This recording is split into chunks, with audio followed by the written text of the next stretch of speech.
Last week, we brought you those disturbing allegations involving rapper Fat Joe, claims that came from his former hype man, and painted a deeply troubling picture of someone that we thought was, an icon of sorts in the hip hop genre. Well, now the Bronx MC is breaking his silence, and his response is as loud as the lawsuit itself.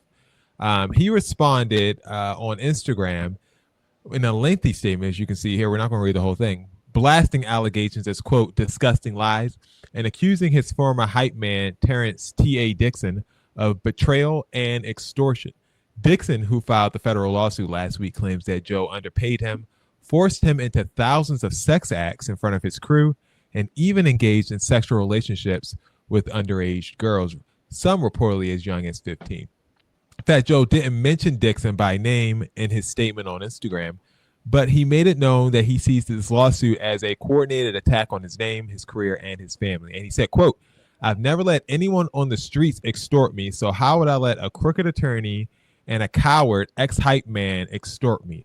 I'm from the Bronx!" Exclamation point. His legal team is calling the entire lawsuit a fabrication.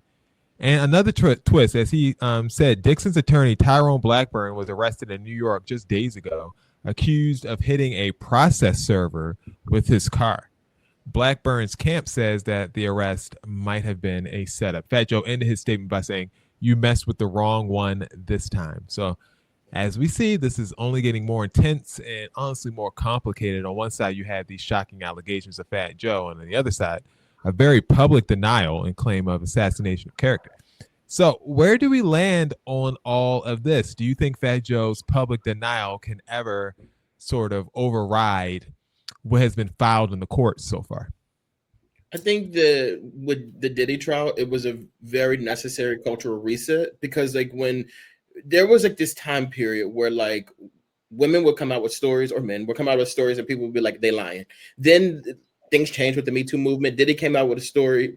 I mean, they came out with this situation with Diddy, and people were like, oh, he's guilty. And now that the actual court is happening, not just a civil case, but the actual court case is happening, we're seeing things where we're like, maybe this isn't as black and white as we thought it was. There's a lot of gray areas. And I think we now have the ability to give the benefit of the doubt. Like, I think that with the Fat Joe situation, there's a lot of stuff in this suit that I'm like, that don't sound right to me at all. That don't sound right to me at all. The number 4,000, it just don't make sense to me. But then at the same time, Fat Joe denies it. And it's just like, you can give grace. It could be like, maybe some of this stuff is true. Maybe it's not. It's not up to us to decide anymore. But we can have our to me, I feel like I can be like, okay, we can see how this plays out versus immediately jump into a conclusion of who's guilty or who's innocent. So you're not taking the songs off the playlist, Ty, yet? Or are you going to go ahead and do that immediately? No, you know what type of statement makes me feel like, yeah, oh, baby, you didn't do this? Is like this similar statement to what Jay-Z made, was like, take me to criminal court. Like, don't try to extort me. Don't try to, like, if what you're saying is true, let's take this to court.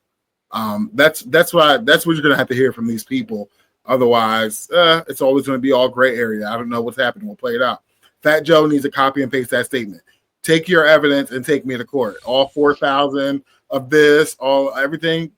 Let's go. But Bill, is there a reason why he hasn't said that? Do you think? Oh, y'all know. What do you mean? It's already been said. Whatever Dex and Ty just said, I echo those sentiments. Okay. If that's the case, then what you ought to be saying is, "Oh yeah, well let's prove it. Come on, let's go to court." But he hasn't said that.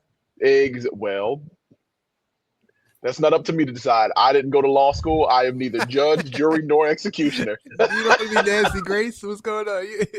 I'm not Nancy Grace, honey. Eric, you're someone who's very interested in this case. Do you think Fat Joe's denial changes anything for the situation?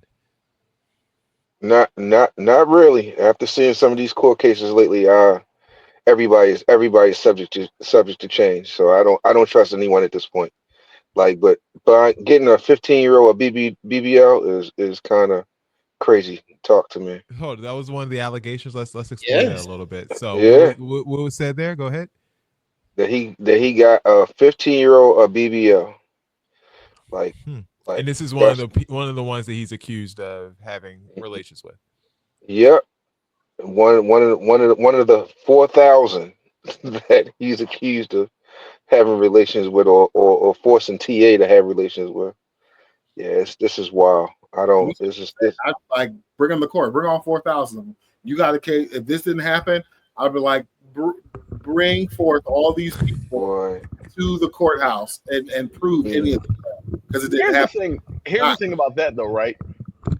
Michael Jackson went through a similar thing, and they levied and railed accusations against this man, who in the end turned out to be quite innocent, and it may have been a ploy from one Tommy Mottola to get the masters back. Like, so even, railing and hurling accusations doesn't necessarily prove innocence or guilt. And we've seen that in the Diddy case a lot. That's